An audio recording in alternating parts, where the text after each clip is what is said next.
Alright guys, it is here, the monthly report for Star Citizen regarding the month of November and December 2021. We're kicking off with AI, and there's been a little bit of work done here with AI. The first one with some internal tools that are going to allow them to further improve their testings. They have some test maps that are especially done for that, and hopefully, well, it's gonna help them work a little bit faster.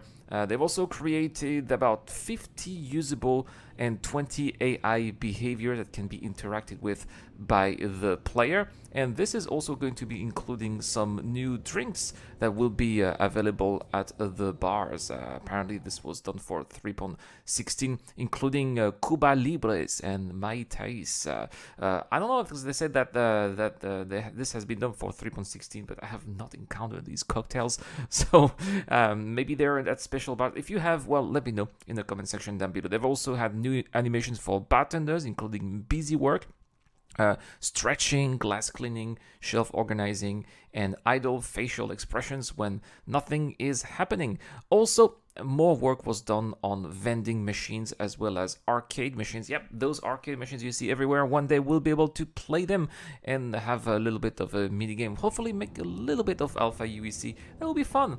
We're not gonna get rich, obviously, but especially if we can buy them and have those in our ships for long travels, I think it could be great to have some time, with other people.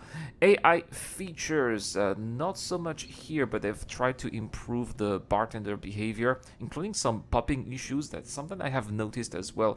Going to the bar, the barman is just in front of you, and then all of a sudden he teleports somewhere else around the bar. So that's something that they tried to fix. When it comes to tech here, they have finished their work on the initial planetary navigation, which is going to be very important so that NPCs can be able to walk and navigate on planet surfaces. This is the reason why we don't have any NPCs on planet surfaces apart from the landing zones, but outside of landing zones you only found them in bunkers or in caves, but not planet side. One day they will be there. That's why we have, for example, when you go to the bunkers, the exteriors have those big personnel guns that they're pretty much empty, but one day when NPCs will be able to navigate on planets, when we have those bunker missions, those FPS missions, you will be able to expect them to be outside and not just inside, and that's going to be very exciting.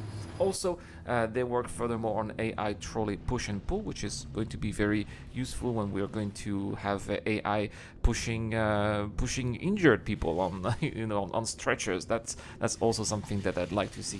Nurses doing their job and not just players. That's going to be fantastic. NPCs will be able to follow the path and stop to use the linked usables. So they're also working on pathfinding for NPCs too, which they definitely needs a little bit of work. Sometimes you see NPCs colliding within each other or colliding with walls, right? So it's great to see that they are working on that as well.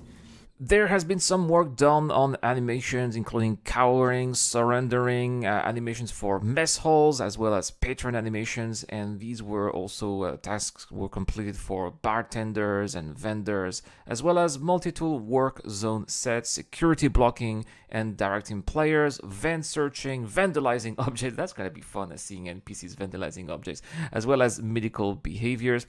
They also blocked out NPCs reacting to dead bodies, which is something that you have for example, in Kingdom Come Deliverance. When there are dead bodies and NPCs freak out, right?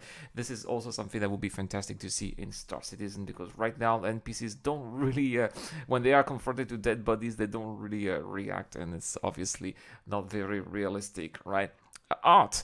They have been working on the new DNA head archetypes that will be available in Star Citizen of 3.17 if there are no delays, and these are going to be including head and eyes, but hopefully we're going to have different maybe types of eyes or eye colors, more realistic maybe, and I would love to see more hairstyles as well as facial hair. I mean, this is something that we've been asking for a very long time, right? They've also added new outfits, or created new outfits for the Paro system, which obviously is going to be available when Paro will be out, as well as generic outfits for the Stanton system. Next, let's talk about ships here. Art, of course.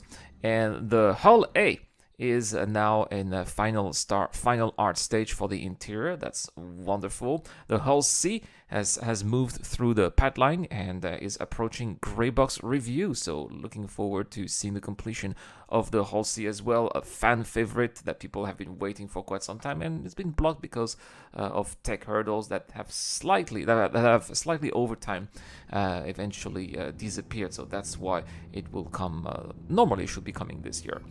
Work throughout December, including, as I say, converting materials to hard surface shaders, adding control panels through the ships, and refining the pilot seat for optimal visibility, which has always been a problem with MISC ships. The Scorpius now is entering Greybox work, which is looking good. It seems like we are still in, not necessarily for a 3.17 release. People are saying that the Scorpius is probably going to be released like a 3.17.x. I could imagine the Scorpius being released for the Fleet Week in May, which will still be part of the 3.17 branch. We'll see. The Banu Merchantman has gone through the white box and has now entering gray box phase. Seems like the work on the Banu Merchantman is working pretty fast. That's very impressive. I'm glad to see that advancing and moving on. The Drake Vulture interior reached final art with just a lightning pass remaining. That is wonderful exterior colors, and where were also worked on, as well as levels of details for the landing gear. The Drake Corsair, which I really believe that next week's roadmap update we'll be able to see that as a deliverable item, has moved into gray box, and art was finalized for the cockpit and mess hall. A lot of people are waiting for the Drake Corsair. I think the Drake Corsair will be the next great ass kicker, and it's going to be a fantastic ship to explore the power system. You're going to have a lot of firepower. You'll be able to bring in your friend. It's going to be the evil counterpart of the Redeemer, and I can't wait to be flying this one. Moving on to engine now, and more work was done for the transition to Gen 12, especially when it comes to atmospheres, fog, clouds, shadows, albedo as well.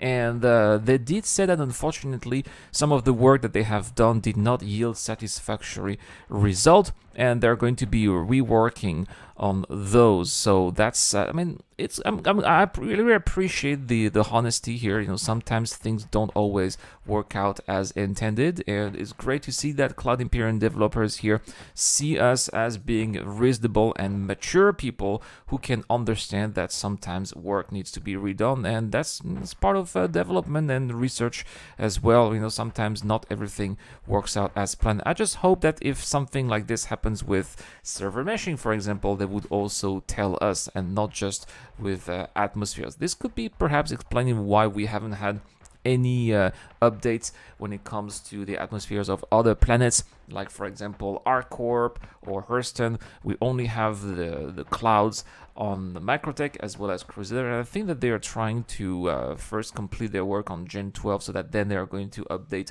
all of the other planets with their tech. I think that this would make sense. Let's talk about features now, and they have worked on a couple of things, including salvaging. Here they said that the initial focus was on a technical aspect of visually removing material from an object and ensuring its state can be reliably stored and recreated both across the network and when the object streams back in again. Currently, right now, this is being prototyped using the damage map system, but it's great to see that, it's definitely making some progress here. This is the type of gameplay that a lot of players have been waiting for, and always looking forward to having new professions in the verse. Every time we have new content like this, it definitely brings some elements of freshness into Star Citizen, something new to do, right? Even if it's not really the core of your activities in Star Citizen. As far as I'm concerned, I'm more of an FPS player, but sometimes I do enjoy other aspects of the game, like exploring or just doing some random mining, right? So why not salvaging in the future? More diversity is always better. They've also worked on other things, obviously, not just that. They, for example, worked on the kiosks UI, which is going to be very important because, well, it's going to allow players to sell the items that they find in loot boxes. And I think that there's going to be quite a little bit of money to make here when finally this will comes into our hand. And they do say that they are approaching completion of the backend code, and they're moving towards completion in Q1. They've also worked on the cargo rework, but this was at an intermittent stage, unfortunately, as they have worked on other things, such as, for example, Juntown 2.0. So could this be heralding some kind of delay for the cargo rework? I hope not. Huge fan of cargo hauling in Star Citizen. I think that cargo hauling is one of the staple of games like Star Citizen because it involves piracy, it involves escorting, it involves crewing, it involves flying trade ships for other people. There's a huge part of the Star Citizen economy revolving around cargo hauling, and it's not at a great state right now. It's been basically the same since the beginning of 3.0, and it needs a lot of work. So hopefully, yeah, this is gonna come sooner than later. They're also working on hacking, and right now they're using some kind of 2D in-game representation of how it is going to be working, or that's how they're working on their playtests. But they're still working on several iterations here. They don't want hacking to always be the same. They want to input various types of commands and different types of little puzzles for players to be able to hack into terminals or into lockable containers in the future. And more work is being done on jump points. And here they are working on abnormal exits, which are situations where players might exit a jump point prematurely or not in the usual safe way. For example, they say that if a player is falling out on the black of their ship, and then that's going to be powering down the jump point, or maybe the jump drive could be failing. So when these things are happening, when you are executing a jump point, what's going to happen? I would personally love it if players get stuck in some kind of space between star systems and they need to find a way or some kind of puzzle to find some kind of re-entry into that jump point, or maybe if they have enough fuel, they can try to quantum drive to the next star system, even though it would take maybe a long time. If there's enough fuel, let's say they have a big ship, why not making that possible? Maybe that's something that players would not necessarily enjoy, but I think that everything needs to be explored, and definitely I think that flying into jump points needs to be dangerous. I would love it to involve some kind of skill as well. And if that's the case, I think that it's going to make especially skilled pilots quite in demand. I don't want it to be like Quantum Drive, where you just pressing the button and you fly from one point to another for a couple of minutes and nothing is happening. It needs to be a little bit more exciting, and you need to have people cheering for the pilot when they're able to fight that jump point and make it from point A to point B. I don't want it to be easily accessible for everyone. I want it to be skill-based, as I said, and I hope that this is the direction that we are going towards. This is something that they've been talking about for quite some time, and it looks like the work that they've been doing in November and December is going towards that way, so I'm really excited to be reading about that. Moving on to systemic services and tools, and they are working a little bit on economy as well. So economic tools, AI simulation, optimization, and tools polish. These new functionalities will be added to these tools in Q1, some of which will be detailed in January's report. So it looks like January's report is going to give us some extra insight as of Quanta. And who knows, server meshing. There hasn't been any word of server meshing in this monthly report. November, December, I would like to know what they have done regarding server meshing, but no, they haven't told anything, and I think that this is unfortunate. Some people on Spectrum said, what do you want? Would you like them to say that they have done some progress? And that's basically, no, I want to know exactly what they did. And even if it is boring for some people, for me it's not, and I really like to be updated on the progress and some of the accomplishments and failure that they have encountered. That is the level of transparency that I am expecting from Cloud Imperium Games. Next, we'll talk about UI, and they have worked a little bit On the new star map, oh, the star map needs so much work. It was done a very long time ago using old Flash technology. They are, of course, going to be converting the star map into building blocks, and that's something that we hopefully should be expecting to see this year in Star Citizen. They've also reworked a little bit as well on ASOP Terminal, rental kiosks, vehicle management app, and inventory system. There were a couple of UI issues here that they're trying to fix. And finally, when it comes to VFX, they are working on a new size 3 bomb, which they say that is not going to be as destructive as the size 10, but powerful enough to cause a steer. Really looking forward to that as well. The size 10 bomb is definitely the nuke of Star Citizen. It destroys everything. I would love to have a bomb that in Star Citizen would perhaps be more accurate, and that would be aimed at targeting specific types of vehicle instead of destroying everything. That would be great. Anyway, guys, that's all for this monthly report regarding November and December 2021. Really looking forward to the one for 2022, January 2022.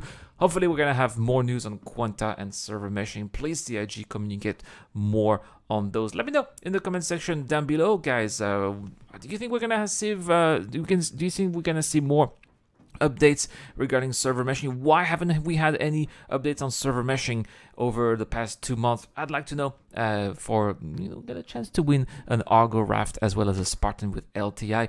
All you have to do is to answer the question, subscribe to the channel in public setting. Also, if you want to help out the channel on Patreon or via the YouTube Joe membership program, you'll have access to my Discord channel, where thanks to Dr. Forbin, we have another giveaway here. It's a Cutlass Steel. That's all for this video. Thank you so much for watching. Thank you to Dr. Forbin. Thank you to Eric Olm. I'll see you guys tomorrow. Have a wonderful day. The Eradicator. I'll see you guys later.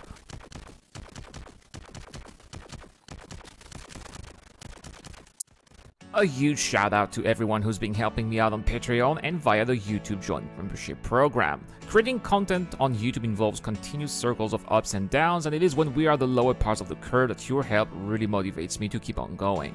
Your contribution really does make a difference, which is why in return I try to give back by offering backers access to my private Discord channel, automatic access to exclusive giveaways, or answering your questions during the show. You can help me out with as little as $1 a month, and any help is greatly appreciated. Thank you very much for watching again. This is the Eradicator. I'll see you guys later.